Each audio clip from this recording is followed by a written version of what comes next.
Well, folks, welcome to the Superior Stream episode 13. It finally came around after a whole month of me worrying about what I was going to put on it. I scrambled together some topics. The holidays have kept me a little bit busy, so like I said, I've not been putting out as much stuff as I would have liked to put out. Most of my stuff has just been occasional Twitch streams, and I've not even kept up with that. So there's that. But no, it's good to be back because my monthly show. Thinking back now, I was crazy to do it on a weekly basis with the materials and stuff I had on hand.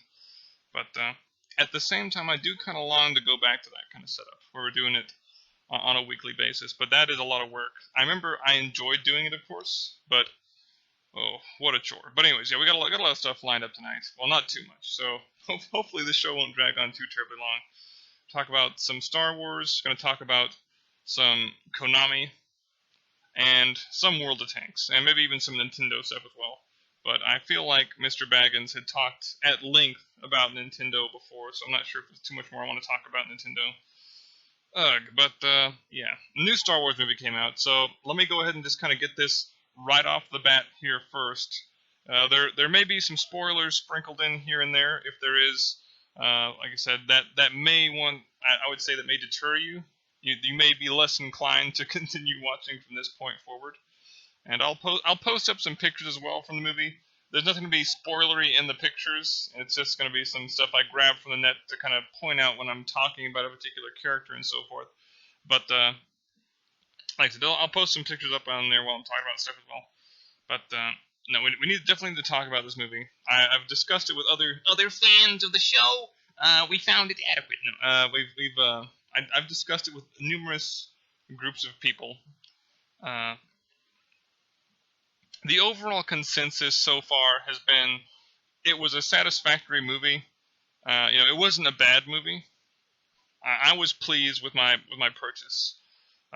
As far as a Star Wars film, as far as I would say a canonical continuation of the series. Let me fix this here. I feel like it's definitely a departure, and of course that's going to come with the fact Mr. J.J. Abrams is a director. So he's not George Lucas. He's not going to have the same kind of flow to his films that George Lucas does. This is definitely a Star Wars film. Make no mistake. It has your stormtroopers, your lightsabers, your Jedi's, and so forth. That it has the elements of a Star Wars film, but not the flow of a Star Wars film. And considering episodes 1 through 3, maybe that's a bit better, because Mr. Lucas, I think, and a lot of people will agree with this, during episodes 4, 5, and 6, he didn't have quite as much control. There were other people pulling the strings in the background. That was not the case for episodes 1, 2, and 3. In episodes 1, 2, and 3, you had almost unilateral control from Mr. Lucas. And that shows in the films. If you watch Red Letter Media's Plinkett Reviews, he kind of presses on this as well. But basically, he did not have any kind of opposition in regards to editing, in regards to what he was going to have the characters do, how he would have the characters portrayed, what kind of arcs, and what he should or should not show on screen. And it shows significantly in episodes 1 through 3. It's they're a mess, I think is the best way we can put it. It's a whole lot of cool ideas, like on paper maybe. Some maybe cooler than others, but they weren't specifically, I think, ideas meant for the big screen. Maybe like a serialized kind of show, like maybe like for what he would have originally wanted Star Wars to be, maybe. But as far as a feature-length film, what he was wanting to do versus what he created, like I said, it can best be described as a mess. That's all there is to it. But we're already close to 5 minutes in. I've not even talked about the new movie pretty much. So where to begin? What do I want to start off with? There's a number of different things I can pull up here. To begin though, I'm gonna pull up a picture, a wonderful picture of the new mascot in this movie. Well, it's a mascot. It's not the only one. Let's see here. We'll open up BB-8, and we'll see if we can't center him here. Position.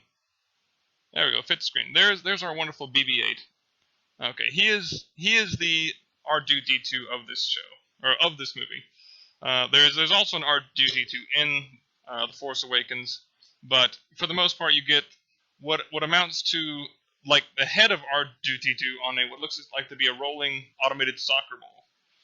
And I have a few problems with BB-8, but for the uninitiated, he is the astromech droid of the pilot, Mr. What's his name here? Where is his name? I'll pull it up here in just a second. Of Mr. Poe. Alright, he's Poe's astromech droid.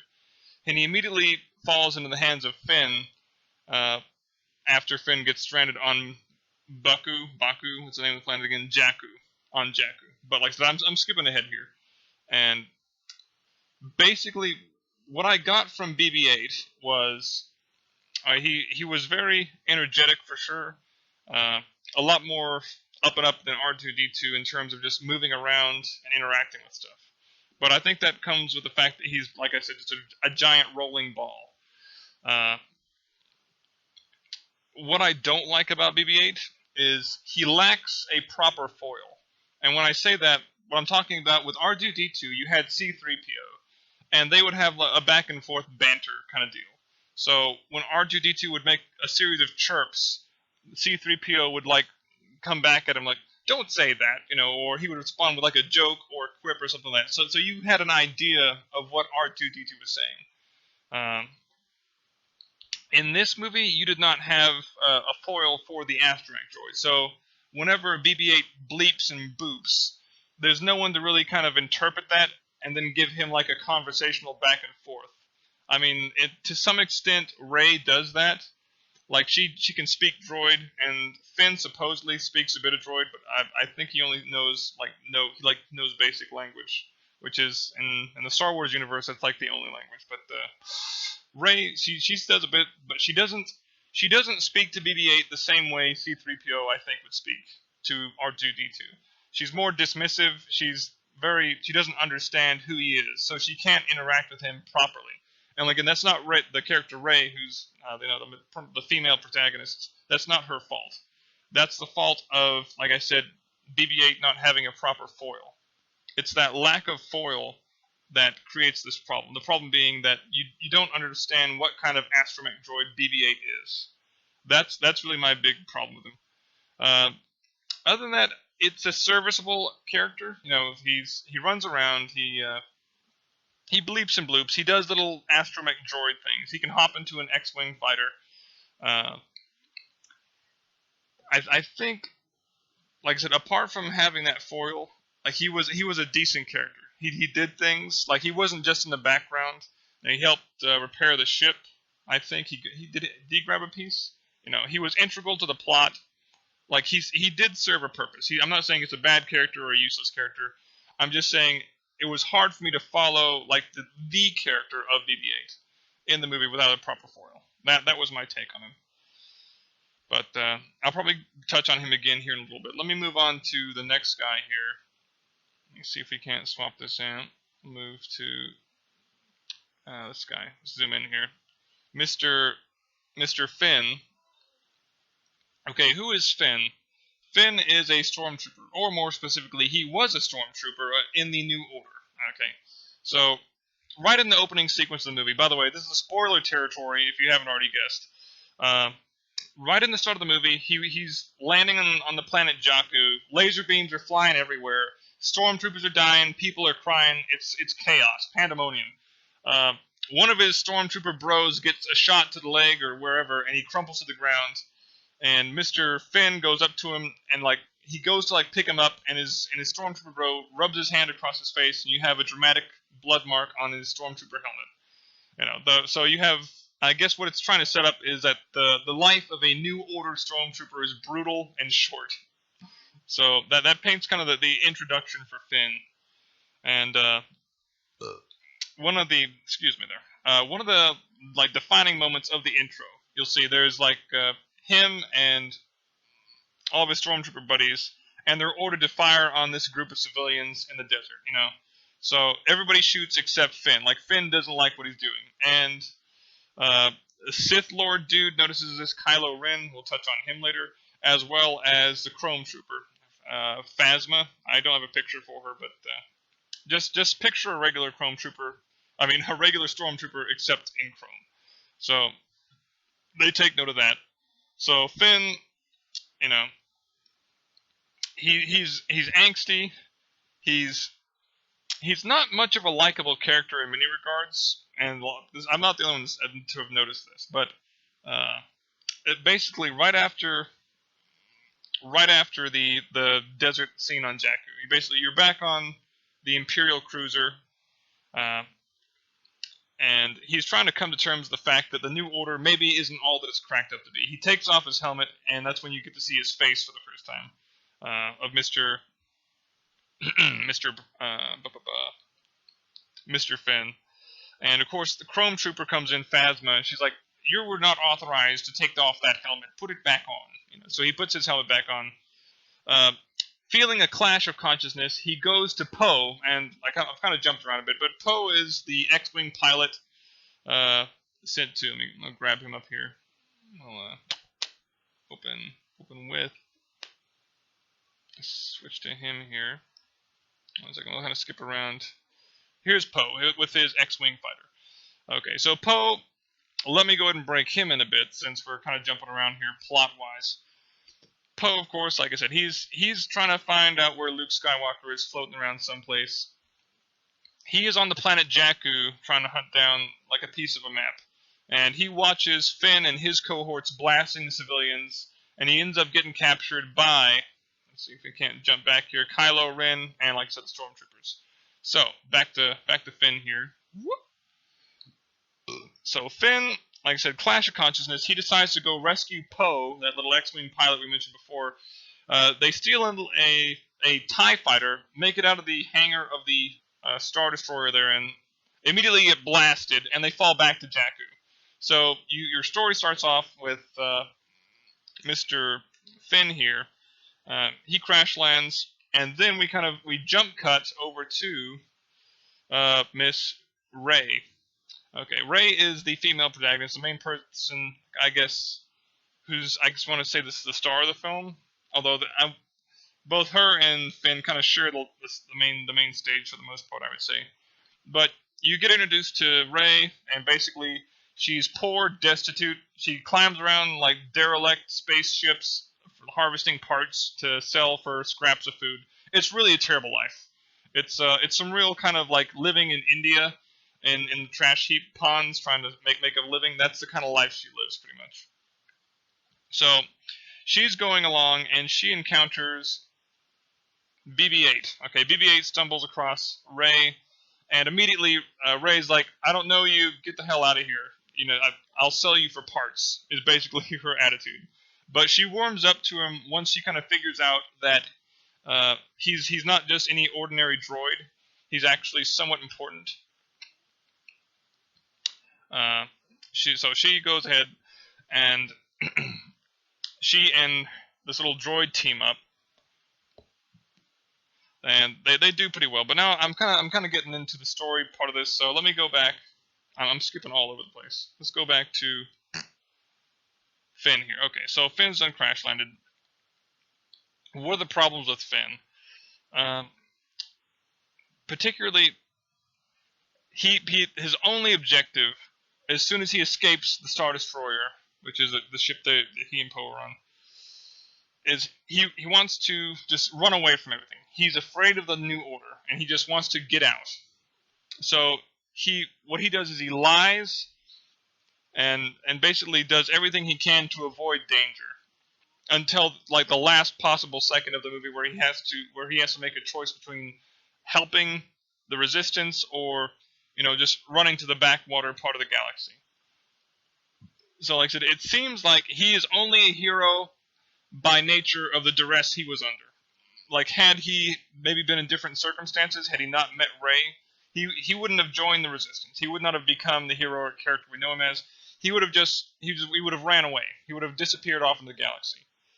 And in that regard, like I says, in a lot of people's eyes, he's less redemptive. I mean, in that same quality, he shares similar qualities to Han Solo in that regard, being that he's out for himself. Okay, he doesn't really see helping out others being his primary goal in the beginning. Of course, that changes later on in the movie. He does that character flip where he decides to be, part of the resistance.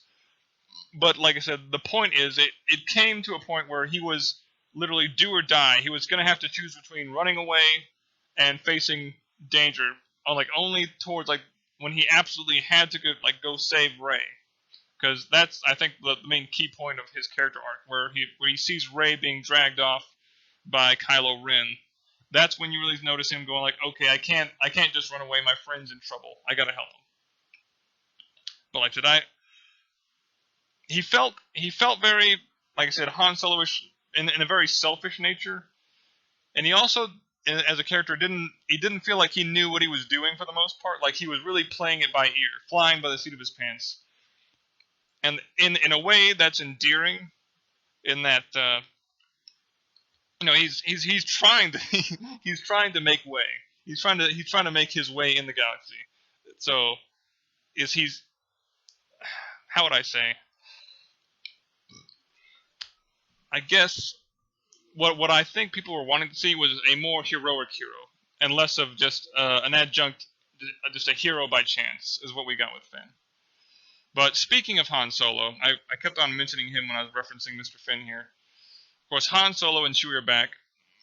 So what about Han Solo and Chewie? Well, what makes them cool?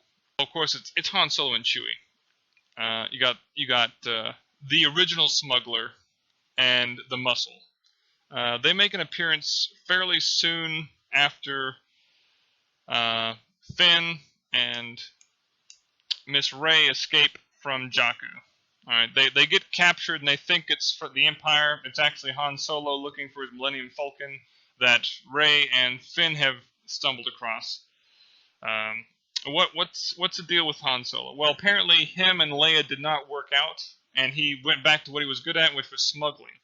And actually, when we encounter him in the movie, he's smuggling some very dangerous creatures on this ship he has. And much like his old self, he's also in debt up to his eyeballs. He has two different groups of bounty hunters chasing him down, and they find him on his ship. And what plays out on his ship is just a series of kind of yakety sacks with aliens, is the best I can describe it. So you have a whole new party form. You have Han Solo, Finn and Poe, or not Poe, but Finn and Rey in the Millennium Falcon. So you're getting a party together. And this is where you start to see Finn's character kind of deviating a bit, can we just run away? Let's get the hell away from the New Order. But Han Solo is like, no, we need to get you guys and BB-8 over to this other planet. I forget what it's called, but basically it's a little green planet out in the middle of nowhere with a little bazaar and so forth. But a MacGuffin planet that's necessary to move the plot forward is basically what it is. So Han and Chewie go there. Like I said, they're looking for Luke, and they have BB-8, and BB-8 has the map to Luke.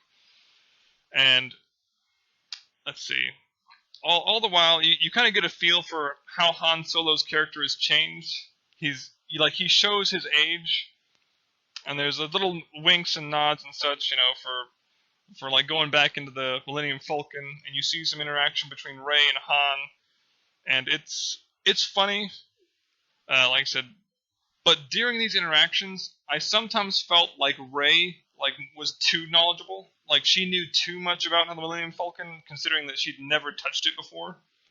Well, that kind of brings us back to an earlier part of the movie, where Rey and Finn basically they jump off the planet in a hurry, and after they've stolen this junk guy's stuff, which is basically the Millennium Falcon. They've stolen the Millennium Falcon from some junk hoarder, and they're trying to outrun these TIE fighters. And the whole while, you're supposed to believe that as a character, although Rey has never piloted any big spaceship, or at least as much as anyone knows, she can just jump right into the Millennium Falcon and knows how to work it. Finn, having never manned a gun in a Millennium Falcon, just immediately knows where to go. He knows how to operate the guns and switch all the switches. For me, it was it kind of broke the movie for a little while. Like, I was not able to suspend my disbelief. And you go right from that to the Han Solo introduction right after they lose the TIE fighters on Jakku. So right. So anyways, back to the Barter Planet. Back in the Barter Planet, there's lots of like character growth kind of sections. The movie kind of slows down there. Han Solo talks to some aliens. So does Finn and Rey. You know, everyone's kind of conversing with different aliens for different reasons. Finn's trying to get to some smugglers so he can get the hell out of here as far away from this planet and the New Order as he can. As far as Rey and Han, they're kind of working together, and this all goes well until the New Order stumbles across them. And you have basically this is just a set piece for a big battle because the New Order arrives and then the Rebels arrive, and it's just a big pew pew pew pew pew fest as Rebels and Stormtroopers and like just stuff explodes. That's what you're getting from this. That's like the whole purpose of this planet is to be a backdrop for a battle. That's the way I felt about it. Because for all of maybe I'd say 10 to 20 minutes of the movie, you get to see this planet, and then it's immediately just fucking wrecked by laser fire, stormtroopers. It's just ridiculous rubble. It's just gone, pretty much. It doesn't get blasted by the new Death Star weapon, but it may as well have in terms of the wreckage. Anyway, during this fight, Rey gets captured, and what's his name? They're all so forgettable. Yeah. Rey gets captured. Finn sees this, as does Han Solo. So Finn at that point becomes determined to rescue his friend. That's when we're taken to the Rebel planet, where you introduce to Leia and back to Poe. Let's get back to Poe real quick. He was one of the pilots. Also, this is another little problem I have. Poe's reintroduction. So, what happened? As far as you know, Poe is dead because the TIE fighter that him and Finn are flying away from in the beginning crashes. It just blows up. So you assume, wow, I guess Poe is dead because all you see is like his coat. Finn takes his coat and just runs. But apparently he somehow survived. This is not really explained. Like, I think Poe says like 3 or 4 words, and that's just like, oh yeah, after that I just did this and I escaped. Like, that's about as much of the backstory as you got. So I feel like at some place on the cutting room floor there was like a whole escape sequence that involved Poe that we just missed out on. It got cut for either time reasons or it didn't work thematically. So you have this kind of plot hole kind of deal going on with Poe. So apparently he survived somehow.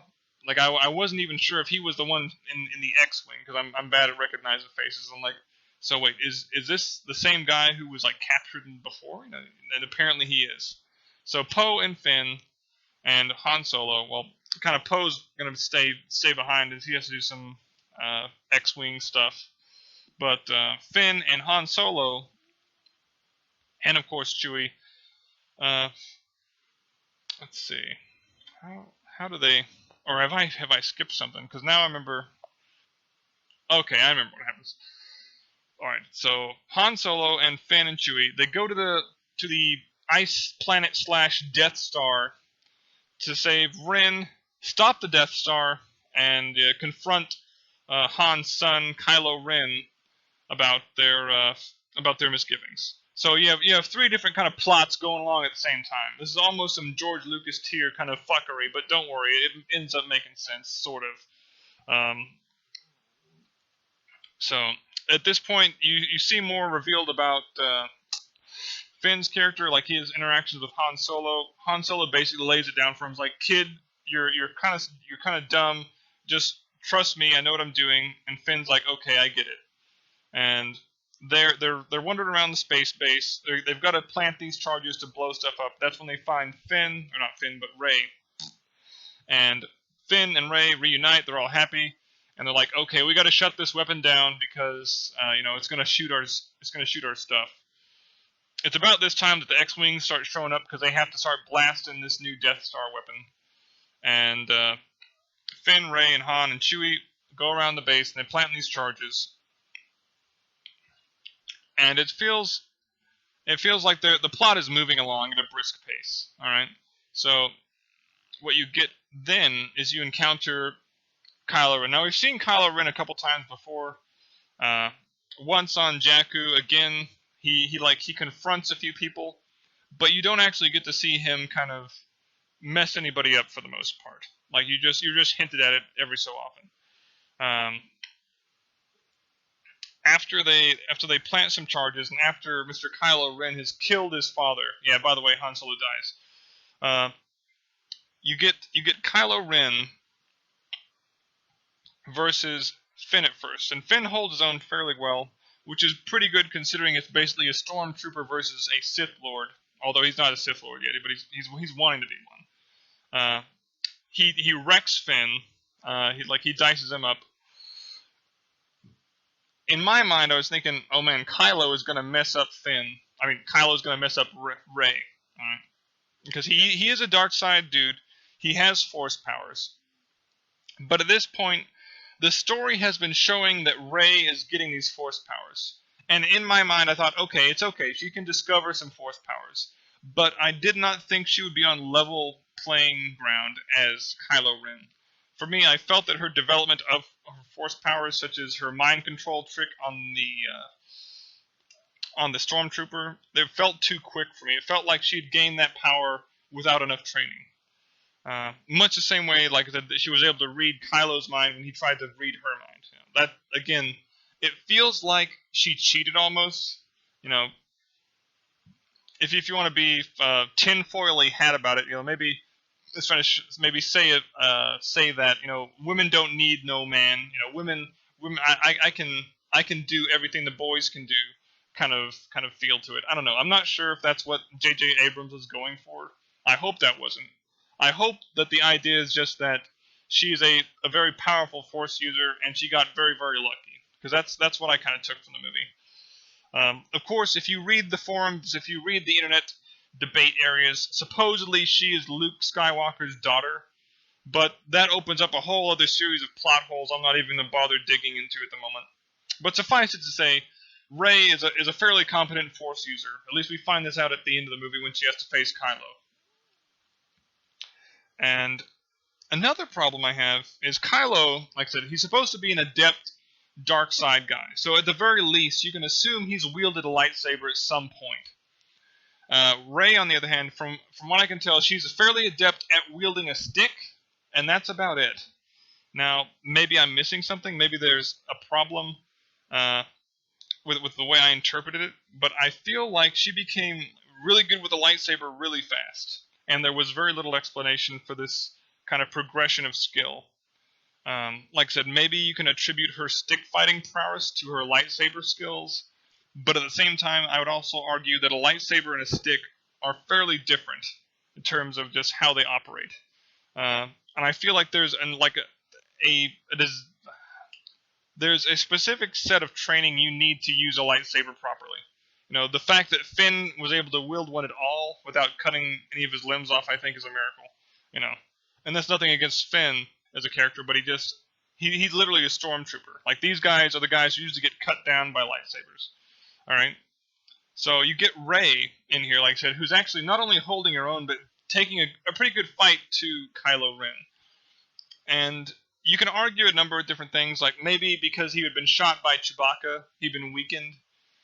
Maybe because Finn had gotten one or two good slices on him, that maybe that had caused him to be weak against her. I don't know. You can argue a number of different ways, but what ends up being the end result is I felt the fight was unbelievable for me. Or I had trouble following it. Because I felt like they gave Rey some kind of plot armor to not be diced to ribbons by Kylo Ren.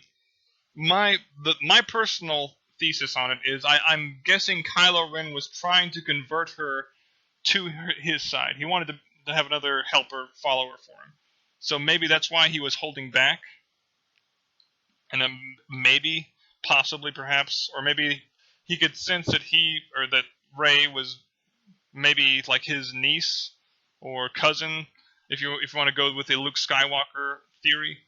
But overall, it was cool to see a laser sword fight happen just for science fiction's sake. But as far as it being a satisfying battle, I didn't really enjoy it. But like I said, if you want to write parallels between movies, this definitely parallels the fight of Obi-Wan Kenobi versus Darth Vader in Episode 4, where neither of them seem to be fighting that well. This is a good parallel to that part of the movie. But yeah. But after that, yeah, they make their escape. Kylo Ren supposedly escapes somehow. I'm not sure how, but he does. I'm sure because didn't die on the planet.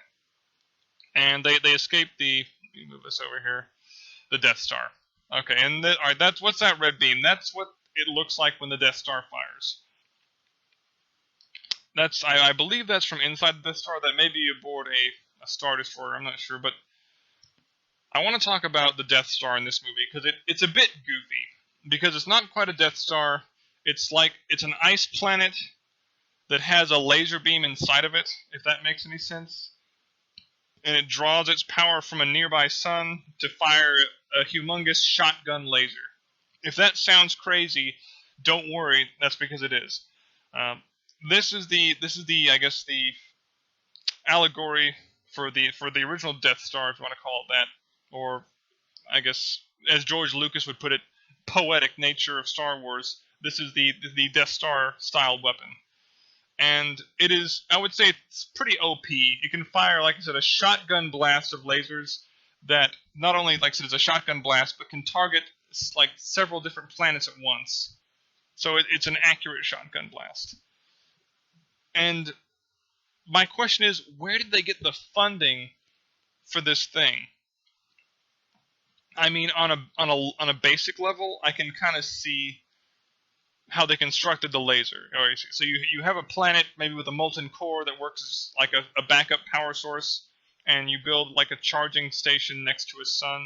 So theoretically, all you'd need to do is build a laser on a planet. It's a really big laser, a big fat laser, but it would cost significantly less to construct this on a planet versus constructing a whole new Death Star. And if you look at the size comparison in the movie, the planet versus the actual Death Star size is significantly bigger than a Death Star. It's a very big monster. But like I said, the actual Death Star components, like the laser, the important part, of course, doesn't take up that much of the planet. In fact, it may even be smaller mass-wise than the original Death Star. So in a way, it is smart. Because you're looking at, instead of having to build an entire planetoid kind of space station, you're just finding like a remote planet and building your laser on it. The only problem I think I would see with this is, I think the Death Star had the ability to move. It moved very slowly, but it could move, whereas with a planet, it's so massive, actually moving that thing, well, let's just say it would be a laborious task. Unless it could somehow use that laser cannon as a thruster somehow in some back-asswards way. That's the only way I see that working mobility-wise. But as far as just being an artillery unit in space, it does that function very well. And apparently the lasers have unlimited range because they can knock out planets at pretty much at any distance, it seems like. Unlike the Death Star, which I think had to be fairly close, maybe. I'm not sure. How far away was Alderaan from the Death Star? I don't know. Anyway, that's my 2 cents on the new Death Star weapon. But what else? What else is there to talk about, really? Let's see. BB-8. Like we've already talked about him. Like I said, he has no foil. Finn is a decent character, but for the most part, I felt he was overly flawed, and it looks like he's going to be in a coma for the next movie because Kylo Ren messed him up bad. Like I said, Han Solo dies. And it's basically Han Solo. Like I said, his character has not changed that much from the original movies. You get Chewie as well. Kylo Ren. Okay, I need to talk about Kylo Ren a bit. Kylo Ren is very disappointing. He's very angsty. He has much of his grandfather in him. And whenever he gets mad, he uses a lightsaber to dice up like computer boards and like parts of his ship he's in. It's less of a scary thing and more of a pathetic display of anger. In fact, at one point the movie kind of jokes about this. There's like a scene where there's 2 stormtroopers walking down like a hallway, and all you see are the sparks flying from this room where Kylo Ren is literally having a temper tantrum. And the one stormtrooper puts his arm out in front of the other. Is like, come on, let's just go a different way. And they back up and go a different way. And yes, that was funny, but it also showcased the pathetic nature of our antagonist. He is literally like an adult baby. Is what it was what I got. And you go back to my other argument of him versus Rey. It's like why was I so convinced he could beat Rey? Well, even an angsty Sith Lord could definitely beat any kind of scruffy nerf herder, off of some backwater planet. That was my reasoning. So despite being like an angsty loser, he still had the Force choke. He may even have some Force lightning he's not used yet. He didn't use it in the movie, but maybe he has it. It seems like he would have been a much more capable opponent than he lets on. But when he's not being an antagonist, he's being kind of a loser. And that's what I found most disappointing about him. He's a character where you can't feel cool for him because he's the antithesis of not being cool.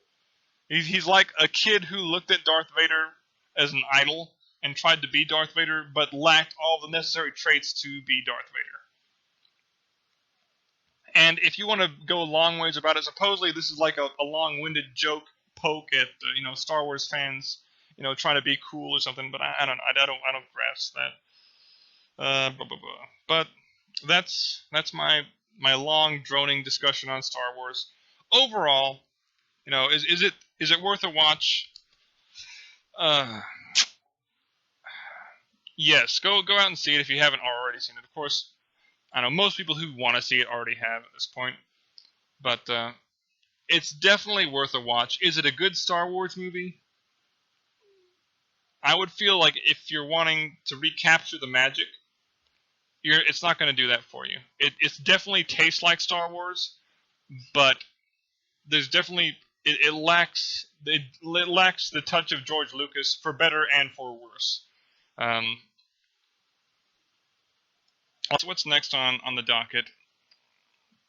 Now we've talked about Star Wars, I had to talk about Star Wars. I'm gonna talk about can't you talk about enough World of Tanks? I can't stop talking about World of Tanks because again, one of my favorite games. I'll talk about a bit more tanks in depth. I kind of hit on it last time, but I didn't get to explore it as much as I would have liked to with Baggins.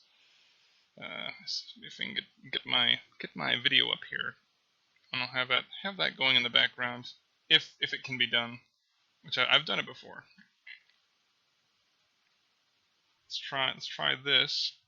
Maximize that. I have something going on in the background for you as I go forward. But what am I talking about? for when we actually get the video editing correct here, what am I talking about in regards to Clan Wars dying? Well, right now, in order to participate in Clan Wars, you have to do strongholds. So what are strongholds? Basically, they're battles that you use to earn a currency used to participate in Clan Wars. So it's grinding to get to the tournament, basically, if you want to be the shorthand of it. It's fairly time-consuming, and if you have a job or social life, what it has done is effectively made the professional league a bit harder to get into.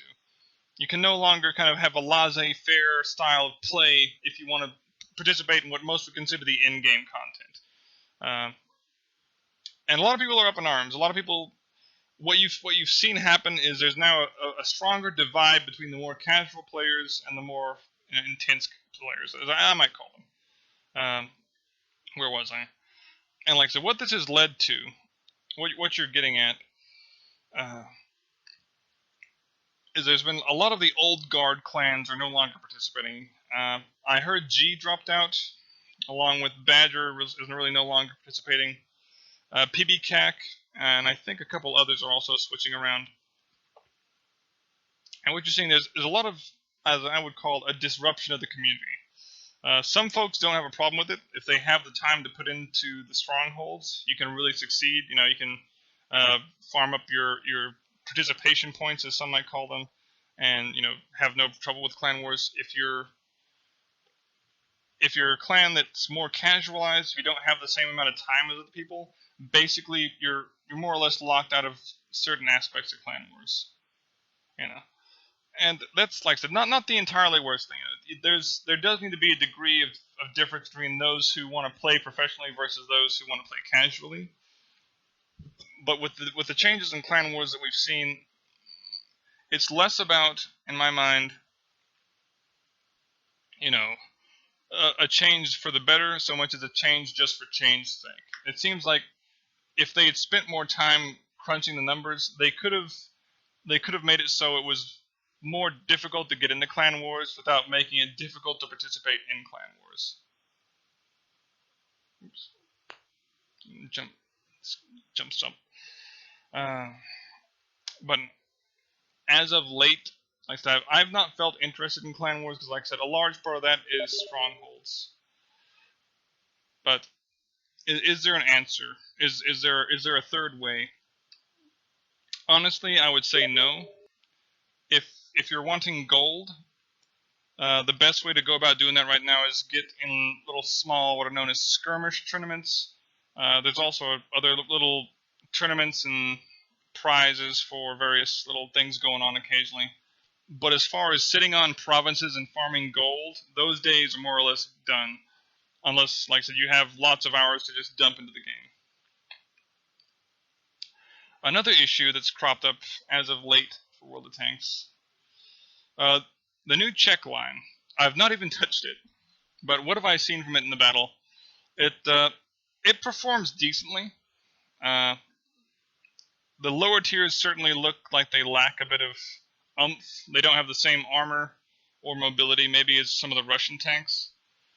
They do have some pretty cool guns. A lot of autoloaders. Profile-wise, they're fairly low to the ground.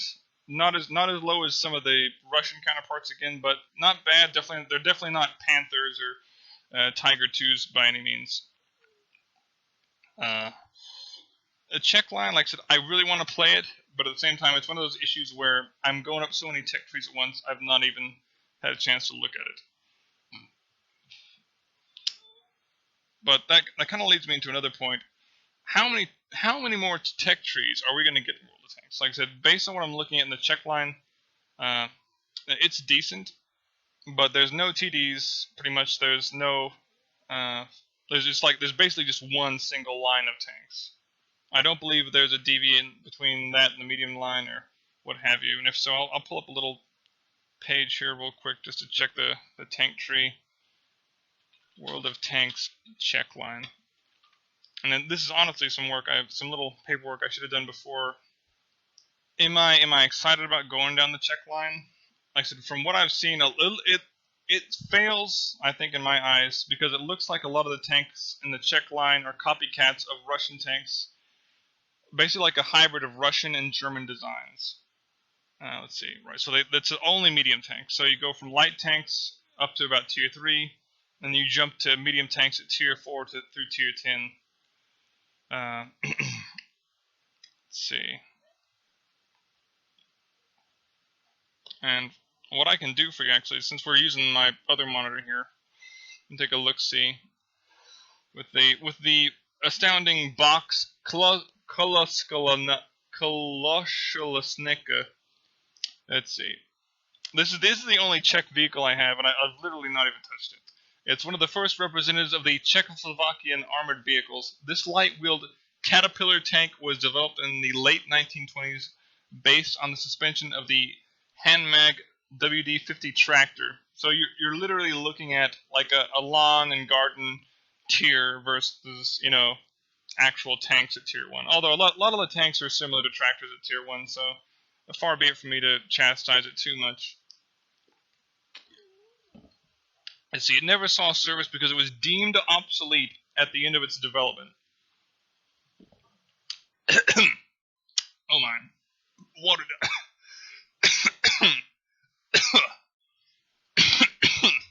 Some water down the wrong pipe. Whew. Let's see here. Several vehicles of the 3 modifications were manufactured. 3 of them were supplied to Italy, the USSR. One of the manufactured vehicles was used for training purposes until 1935. My goodness. The first Czechoslovakian tank was available to the player. It was added in the game along with the Czechoslovakian tech tree in the update 9.13. Let's see. And it leads to the LTVZ-35. Let's look at this one. It actually looks like more of a tank. Let's see. Okay, served as cavalry and infantry support with the LTVZ-38. I'm assuming this is an allegory to the Panzer 38T, but let's see.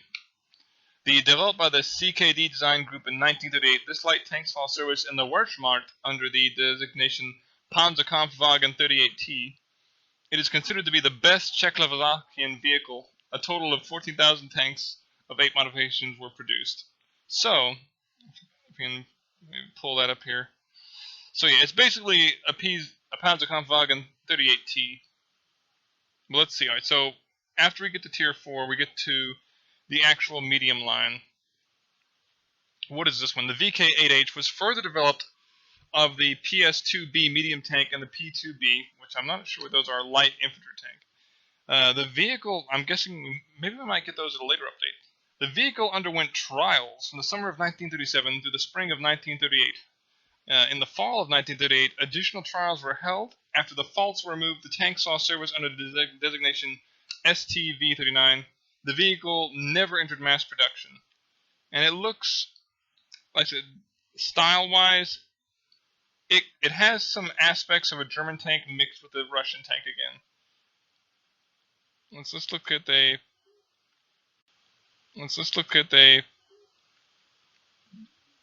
Skoda 24 Tier 5, developed in occupied Czechoslovakia for the Wehrmacht in 1941. The project featured sloped armor plates and enhanced armament based on the Soviet T-34. The project was deemed outdated. No prototypes were manufactured. So as I guzzle some more water here, let's see. The Skoda T25. Let's take a look at this one real quick.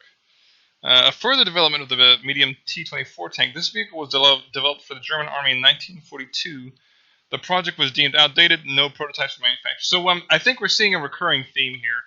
It seems like whenever Czechoslovakia went to develop a tank, they were like a generation or two behind the current tanks on the battlefield. Czech tanks. Okay, let's see. Now this looks like more of a heavy tank, but let's look at what we have here. The Construct T-34/100. Development project of the T-34-85 tank proposed in April 1954. The Czechoslovakian variant of the vehicle was to receive a 100mm gun and enlarged turret. Production was planned to start in 1955. However, due to the work never started. So this basically happened after the war, and it looks like a T-34 variant. So this was basically something to fill the Czechoslovakian army's kind of warehouses, because they probably didn't have any tanks after World War II. At least none that was, of mention. So, let me back up here. So where were we? We're at so let's look at this bad boy. The Top VTU concept is a Czechoslovakian Tier 8 medium tank. A medium tank project proposed by the Skoda company as part of the general purpose vehicle concept developed in Czechoslovakia. No prototypes were manufactured. Let's take a look at the history real quick. Gallery. There is no history. So people need to do some research. Usually there'll be a little bit of history on the wiki page. Let's take a look-see at the next one. This is a Tier 10. This is, again, all medium tanks. See, a joint project of the Skoda and the CKD. Discussions to determine the tank's characteristics started in January 14th, 1950, but the project was discontinued on March 4th. So basically, what you're looking at in the Czechoslovakian line are a bunch of tanks that never existed, or saved for being little back on the napkin kind of scratchings, So I'm not sure if I even want to go up the Czech line. It seems to me, like I said, you're looking at literally tanks that did not exist, or only existed in a very limited capacity at the lower tiers. Because once you get out of post-World War II tanks, everything just jumps into this fantasy land of, we've never actually built it, but let's put it in the game anyway. What is the rigging? Well, there was a tournament that went on not too long ago, and the prize tank for this tournament was called the T-22SR, or something along those lines. So it's a really fancy pants Russian tank. That's all you need to know. Anyway, a couple different clans. I won't name and shame for decency's sake, but a simple look on the forums will kind of give you an idea of who's to point a finger at. A couple different clans supposedly coincided with one another, kind of worked together for the benefit of one another. This, of course, is illegal, at least for the tournament, I should say, and is punishable by having your account banned or having the tank revoked, among any other things wargaming wants to do. And this came to light because specifically the only people to get the vehicle were like the members of one particular clan, and like no one else got the tank. So that right there will raise an eyebrow, since, like I said, this wasn't supposed to be necessarily like a clan wars style tournament. It was supposed to just be whoever wanted to join up, you could possibly win the tank. That was the premise. So when you look and you see that the only winners of this vehicle are just one clan by itself, that raised a lot of eyebrows. But, someone came forward, I'm not sure who, but they basically said, oh yes, they've been cheating, and here's the proof. And apparently, the proof was in the pudding, whatever kind of evidence they submitted, because some people did get the tank revoked. Some people, I know, had some punishment levied against them. But there's a significant number of people who have the tank still, and supposedly they did cheat, but nothing came to fruition. Nothing came to fruition, I should say. So the big drama on the forum right now is you need to go ahead and take back the tank from everyone who participated in this tournament, pretty much. And both sides are tug-of-warring over who's right and who's wrong. But the fact of the matter is, as someone who has played in various tank tournaments before, let me just say this, and I've talked about this a bit on the forums as well. Ask any big-name clan if there's some kind of collusion going on, and more than likely, they'll be lying to you if they say they've never worked with another clan to achieve a goal. Alright? And that's just in clan wars. But of course, that's kind of expected in clan wars. But what about, like, tournaments? Tournaments where you're not supposed to collude like that. The answer, again, is yes. Collusion does occur. Alright? Now, should it go unpunished? No. I think if there's evidence of collusion, of cheating, of anything of that nature, and you have evidence, definitely report it. Get that shit out in the open. But I think there are some people who are being disingenuous in saying that this is the first time this has happened. This is not a new occurrence. This is par for the course for wargaming in regards to what you would typically expect to happen. So people getting up in arms saying that, oh no, we should get after this clan. Keep in mind, folks, like I said, they're not the first clan to attempt to do something like this. Okay, like that doesn't make it any less bad. I'm just saying there's a lot of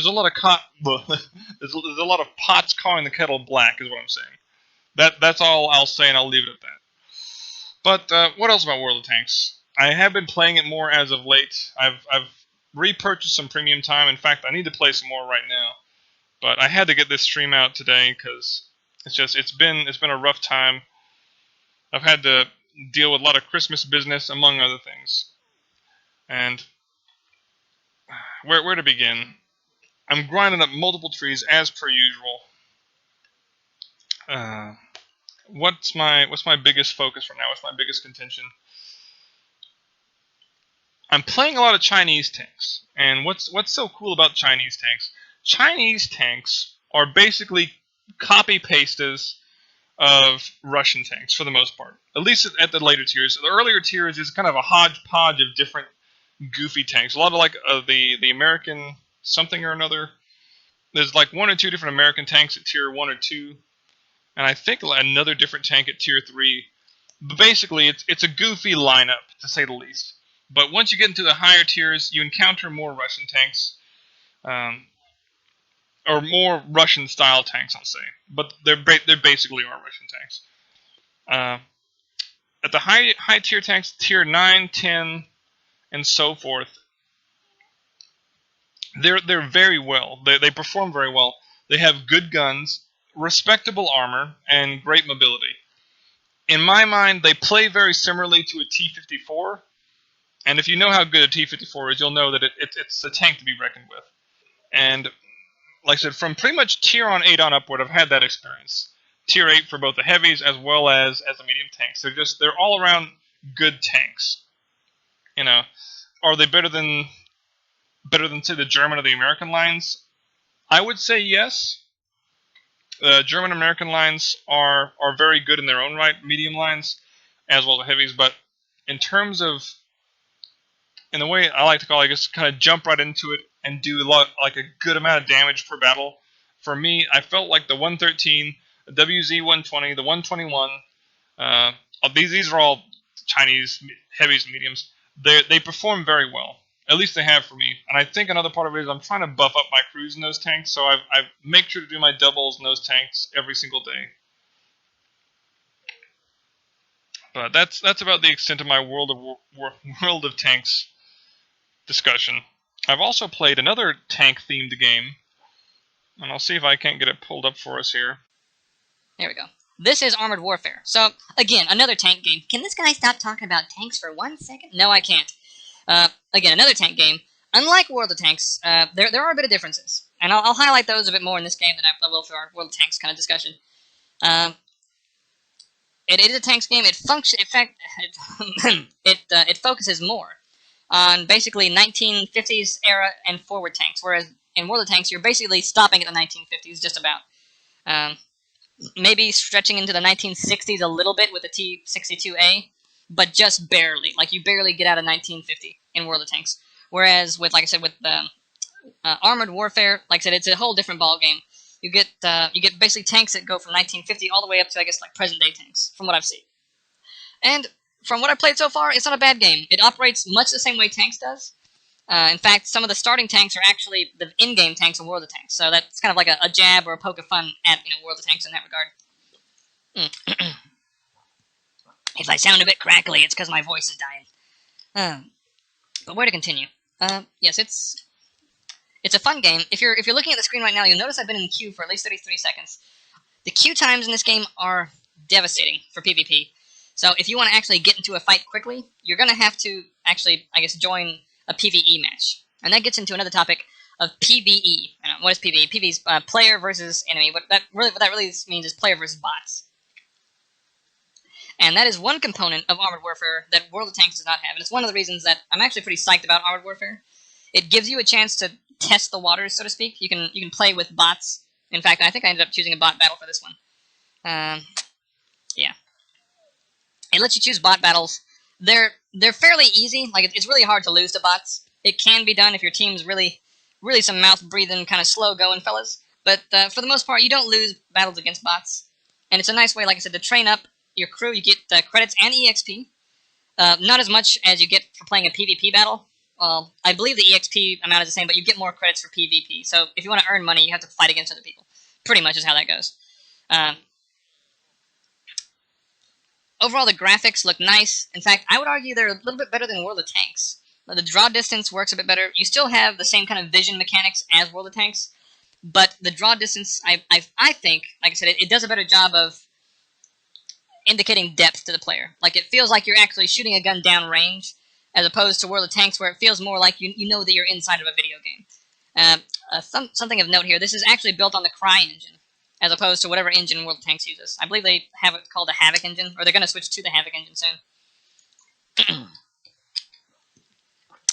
Gameplay-wise, like I said, if you're watching this, I would not befret you, or what's the word I want to use? I would not hold it against you if you mistook this for World of Tanks, because from the outside looking in, like from the minimap placement to a team like sidebar orientation to your tank's hit points to the ammunition you're using, everything is laid out like World of Tanks. So, like I said, if you were just to have a passing glance, like, yes, this does look like World of Tanks, and I believe that is for a reason. Armored Warfare is definitely hunting for the World of Tanks audience. That's who they're going for with this. They want the World of Tanks audience. They want a familiar setting. They want the World of Tanks player to feel at home in this game. So I don't think it's any accident that a lot of the UI parts of this game basically are World of Tanks in that regard. Now you have the same indicators for like crew damage and equipment damage as you do in World of Tanks, sort of. They're not quite the same, but it's fairly similar. You have turret rotation, and it shows on that little tank picture in the bottom left-hand corner, when a certain particular part of your tank gets damaged, like World of Tanks. Like I said, so yes, there I would have to say in the vein of being similar to World of Tanks, this game is very similar to Tanks. There are, however, some significant differences, and let me go over those for you as well. You're looking at a different beast when it comes to penetration mechanics.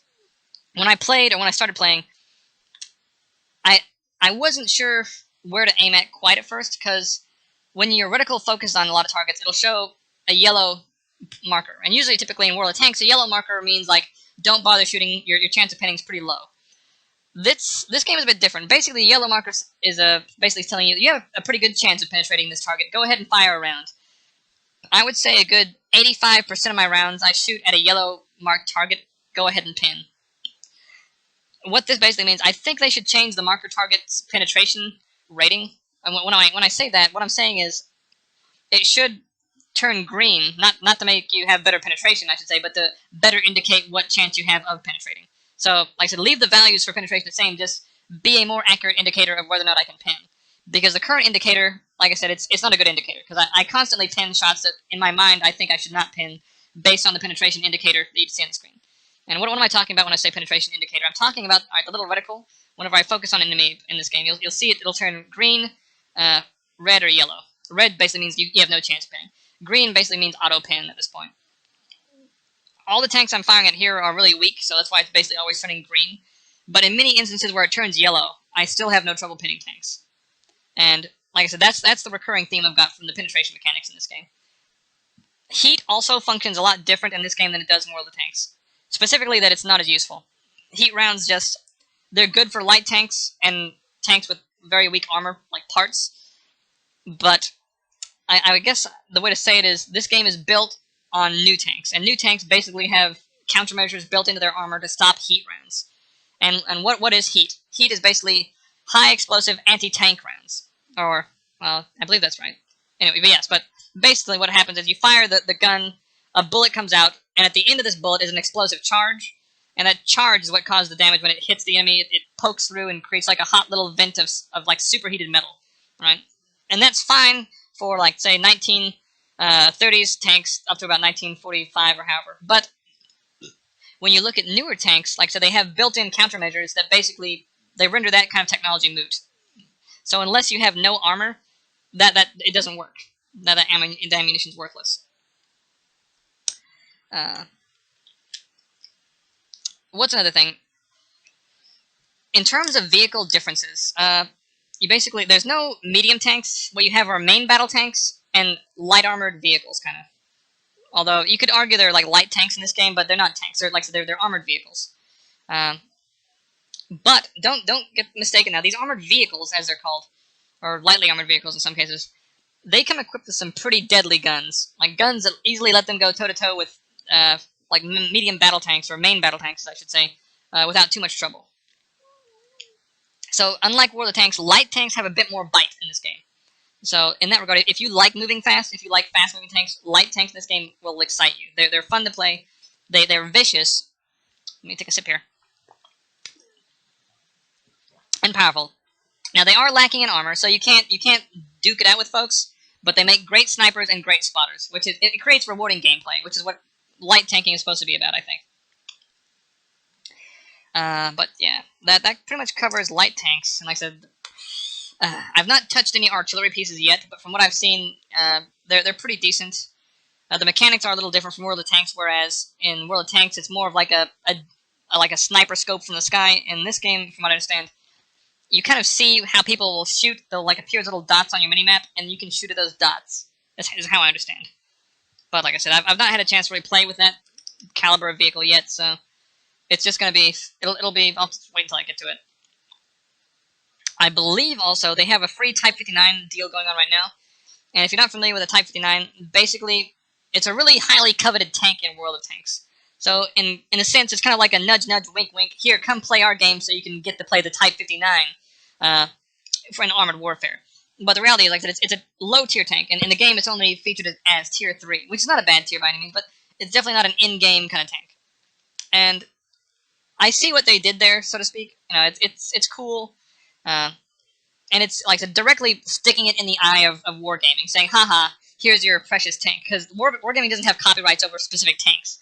You know, they can sell their Type 59 for gold on their store, but any other video game company, as long as they lease the rights to, I guess, make this tank, as far as I know, Wargaming does not have the sole property rights of this tank. Basically, anyone can have a Type 59 in their game. I could make a game with a Type 59. I wouldn't want to, because there's already better games with tanks, but you get my picture. So go ahead, if you want to try out Armored Warfare, go ahead and do it now. It is free to play. You will get that free Type 59, of course, I believe. At the time of me saying this. It may no longer be the case once you actually hear it. Give the game a try. Tell me what you think. Overall, I still prefer World of Tanks, but you have to also understand I've been playing tanks for years now, since 2011. So I think it's fair to say I have a bit of a bias, like a bias, 7-tier bias.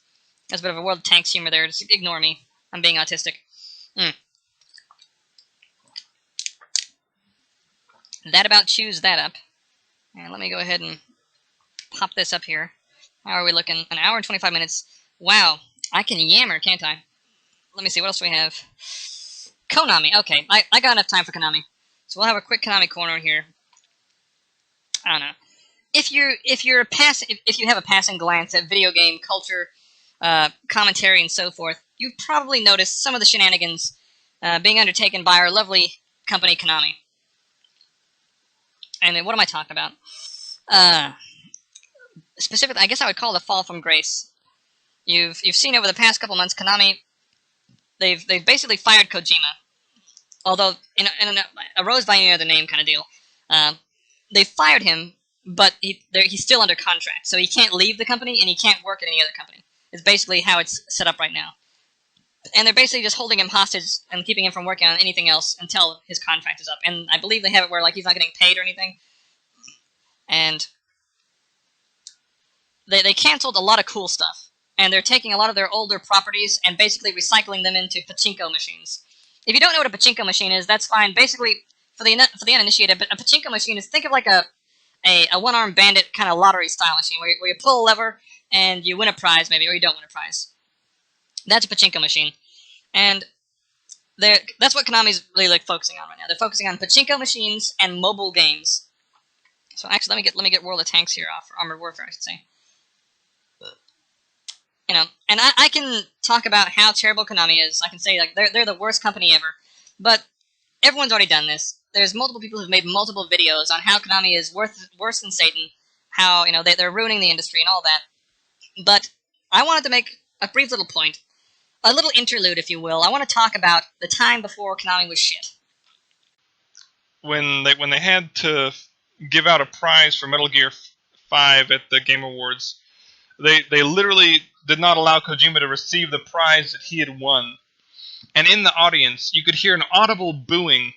People were like, as in like, boo! That kind of boo, like booing out loud. And it was like an echo of disdain through the audience.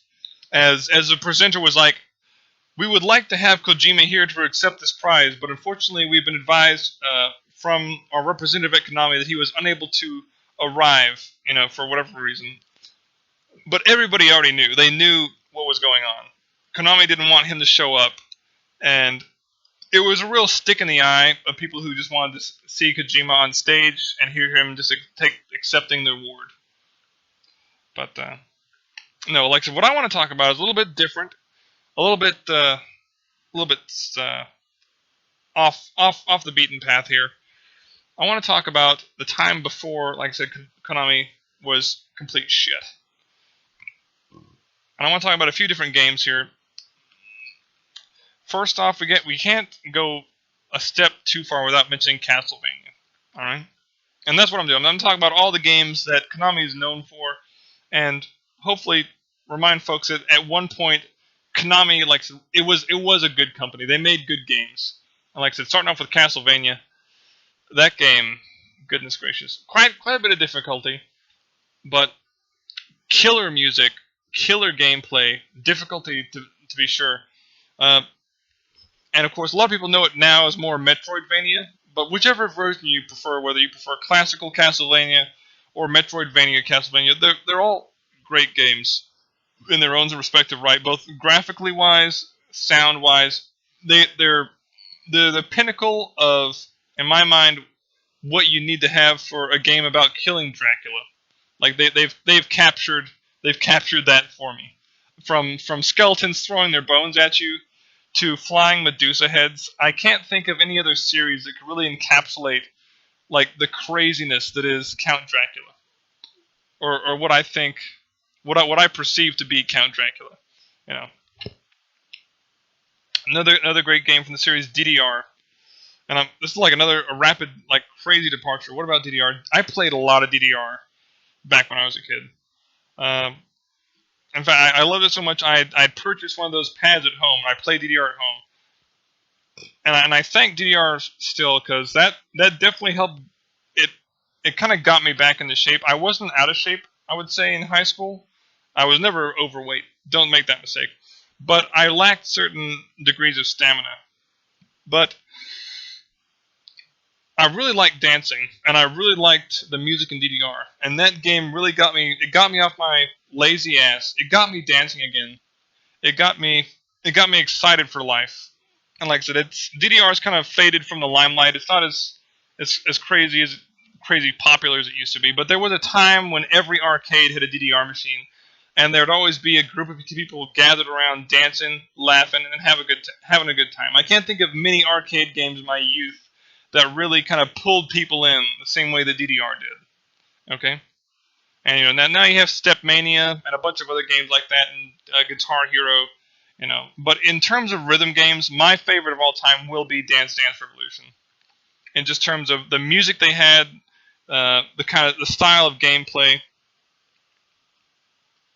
and the kind of tone it set with that gameplay. Like the announcer alone was what sold me on DDR. Whenever you would dance well, he'd be like, "Oh, crazy moves! Like, wow, you're a star!" It was so campy and so stupid, but at the same time, it got you really pumped for dancing, and that's what I loved about it. And that's why, like I said, one of my favorite classics of all time. But when I say classics, anybody can mention a Metal Gear or Silent Hill, which I will talk about those a little bit here in a moment. I don't think I could talk about Konami without mentioning the Mystical Ninja. And what am I talking about with the Mystical Ninja? The Mystical Ninja, also known as Ganbare Goemon, is a series you probably have never heard of if you're not that big into more classical gaming. But as someone who grew up in the SNES era and the N64 era, in my mind, I can't think of a game that better encapsulates Japanese culture, save maybe Shin Megami Tensei or something. But that's if you're kind of like really on the deep end of the weeb category. No, what I'm talking about in terms of encapsulating Japanese culture and a feel of what Japan would be like if you were to go there on vacation, and that is the Mystical Ninja, also known as Ganbare Goemon. Basically, what is it? It's a platformer, side scroller, beat 'em up kind of adventure game. It's very comical in nature, so if you try to go in like trying to take it seriously, you'll be a little bit put off. Like it'll seem like it's kind of goofy, but that's the whole charm of the game, though. It's a game that it knows what the joke is, and it's in on the joke, and it kind of just it rolls with the whole joke throughout the entirety of the game. So you have a very jokish atmosphere. You have what I would argue some of the best music ever put into any video game. Definitely on par with the classical scores from Final Fantasy, Super Mario, Legend of Zelda, Super Metroid. The music that really puts you into the game. Mystical Ninja music. It takes you to Japan. It takes you to these locales in Japan. That's what really takes me to Mystical Ninja. And like I said, it's the gameplay. It's very smooth. When you play Mystical Ninja, it's really like one of those games that's just a joy to play. There's a smile on your face. The music is going, the characters, the art, it's good. And this was made by Konami. Remember the evil Konami, the Konami that shit all over Silent Hill, that ruined Metal Gear 5. They made this game. Of course, that was 1994, 1995, maybe 96. A long time ago. But that game shaped my childhood, as did Mystical Ninja 64. equally as good. Probably not. Well, which would be better? They're both good, but both great series. So if you've never played either one, the SNES or the N64 Mystical Ninja, definitely give them a shot. Give them a try. What else? Okay, I did mention Metal Gear, and like I can sing the praises of Metal Gear and Silent Hill, but there's probably 20, 30, 40, 50,000 videos on YouTube already of people giving you a gasm over those games. But for the uninitiated, like I said, before Metal Gear 5, before that fiasco, like I said, Konami, responsible for the Metal Gear series, in terms of what I guess you would call a cinematic gaming experience, Kojima kind of kicked that off, I think. Like, there were games that tried to be movies up until that point, but then Kojima kind of like said, I'm going to make a movie and a game, and I'm going to call it Metal Gear. And that's exactly what he did for the PS1. And it mixed, it mixed very unorthodox themes together. It mixed stealth, at that point, stealth was not really a big thing. You didn't have like a whole genre of stealth games like you do now. There was no Tom Clancy's, Splinter, whatever. There wasn't any thieves. Well, there may have been a thief or two, but when people thought stealth, really, the benchmark of that was, I think, Metal Gear, and subsequently Metal Gear, Solid Snake for the PS1. And if you like I said, I kind of skipped over the NES version or the MSX version if you want to go back far enough. And again, like I said, that was from Konami, the evil, terrible Konami. But like I said, there's also Silent Hill. Again, a terrifically terrible, wonderfully horrible, fantastically scary horror game. Like I said, again, I can't sing the praises of that game enough. I played Silent Hill 2 as well as 3. I missed out on 1 because I didn't have a PS1 for the most part of my childhood. Supposedly, things kind of get a bit goofy after 3, and you could maybe blame Konami for that, but that's more than just picking a poor developer, I think. But Silent Hill 2 and 3, some of the best, probably, horror experiences you can ever experience, mind you. My personal favorite would have to be Silent Hill 2. I felt that one did a better job of capturing a suspenseful atmosphere.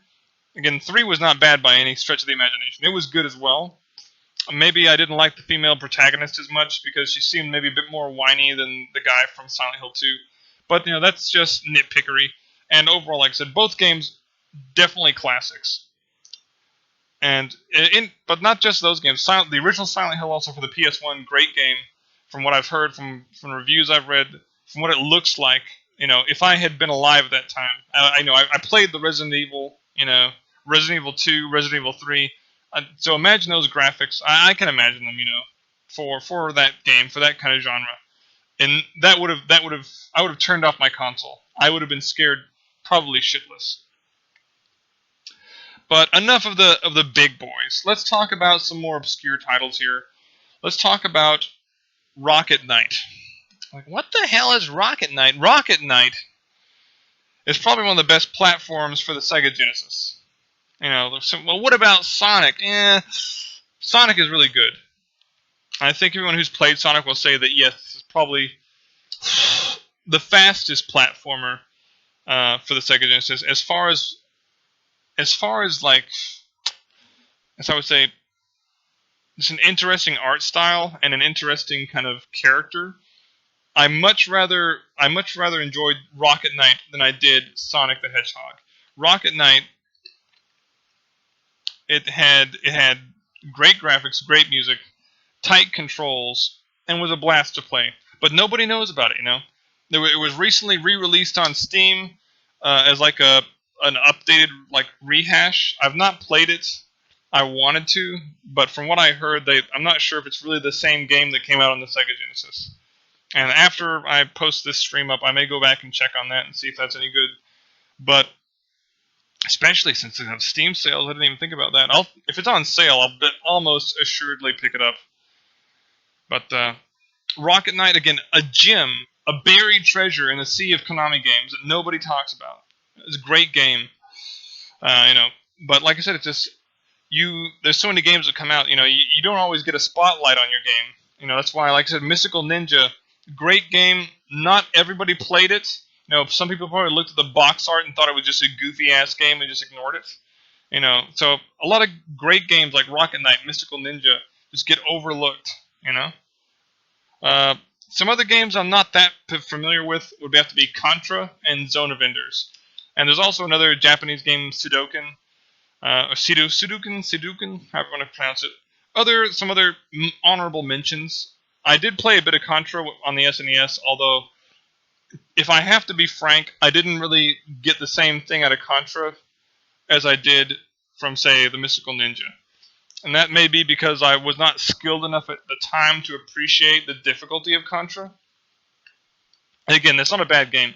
Contra, whether you're playing the NES version, SNES, great game to be sure, of ridiculous difficulty, but fun. A game that has a unique art style, music that grips you and gets you into that moment of I got to shoot everything or I'm going to die kind of feeling. Like I said, I've not touched Zone of Enders or Sudoku. If you're not familiar with those games, they have their own respective fan bases that are very vocal, specifically in the Sudoku department. It's a turn-based RPG, and me being a more of an action-oriented guy with games like Star Ocean and such, I kind of overlooked that game. But, you're talking also to the same guy who enjoyed Final Fantasy quite a bit growing up. So I know all about turn-based games. And, if I had had the chance, I think I would have enjoyed Sudoku. If I were to go back and play it now, I'd have a bias of action-based combat systems. So I don't think I would enjoy it that much. I wouldn't enjoy it as much as I could, probably. Oh, jeez. Was that enough ranting?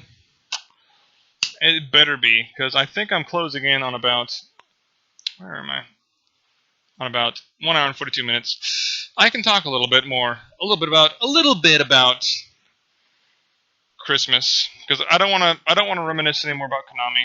I want to make another video dedicated specifically to Konami, and that'll be a bit more research. I'll have videos up while I'm talking about it, but that's all I have on them for right now. But in regards to Christmas, what have I been up to? I did a painting for my neighbor. He's a good friend of mine. I ended up doing a portrait of him. And I'm going to go ahead and probably post a picture of that portrait in the comments section here for my video. I'm not going to do it right now. I don't have time to pull it off my phone. But it's a fairly competent painting, I think. Medium I used was acrylic on a, what's the word? Canvas background. When I paint, I'm very strong with my colors. I like powerful, warm colors to kind of evoke a feeling, or if I want a very cold feeling, I'll use darker, more cold colors. But typically, it'll either be the one way or the other. And I'll push those colors out and try to make the painting be as kind of bombastically bright or deeply dark as I can. To try to catch the eye of people looking at the picture. I went ahead and I gifted it to my friend, my neighbor down across the street. He liked it. He said I didn't quite get his mustache exactly right, and supposedly I missed a red kind of lining on his cap. But I think he was just giving me a nudge, nudge, wink, wink to poke some fun at me, get my jimmies rustled, as it were. But I enjoyed painting it. It'd been a while since I'd really sat down and worked on a piece of art that I cared about, that I really wanted to get done. And that's kind of why I wasn't focusing as much on streaming, and why this stream's a little bit lackluster, in my honest opinion. Normally, I would be a little bit more prepared, but I've been so swamped with other things. I've been swamped with Christmas. I've been swamped with free time that I need to have for myself for playing video games, and also making time for my special lady, So it's just a menagerie of things of just being an adult that I don't get to put out as many shows as I would like. But like I said, I'm going to push to do more over the summer. I believe once I get more into my job, I'm going to be able to focus more on my show. Because like I said, right now, I'm still getting my feet wet with the job that I'm in. So I think that contributes a bit to how I just have in my opinion, like I said, a lackluster show at some points. But like I said, when I can devote more time and more effort, more energy into the show, I think it'll be a bit better. I hope. But like I said, Merry Christmas to everybody. Merry late Christmas. Uh, but like I said, if you're seeing this right now, I don't think I have anyone actively watching. But if you are, like I said, I'm probably going to pull this one down, do some chippity chopping, and kind of get the parts up of this stream that I actually enjoyed or liked. There should be most of it. You're not going to miss out on too much, I don't think. Maybe just some dead air parts. But I just want to get this done before the end of December on the weekend, and that's the objective I've done. And I could have waited till the 31st, but to hell with that. The sooner the better. If you're gonna pull teeth, you may as well get them out of your mouth. No sense letting them rot. That's my kind of attitude on the whole waiting around business. And I know about that because I'm a procrastinating bastard if there ever was one. But enough bloggery. You're not here to listen to me rant and rave about my own crap, are you? I hope not. If not, then definitely give me the thumbs down. Tell me that I'm crap. That's definitely constructive. That's useful. That's useful information for me. No, have a great afternoon, great night, a great whenever you're watching this. And thanks again for watching the Superior Stream. I'm gonna get the bumper music going and play us right on out of here. Take it easy, folks. And good night.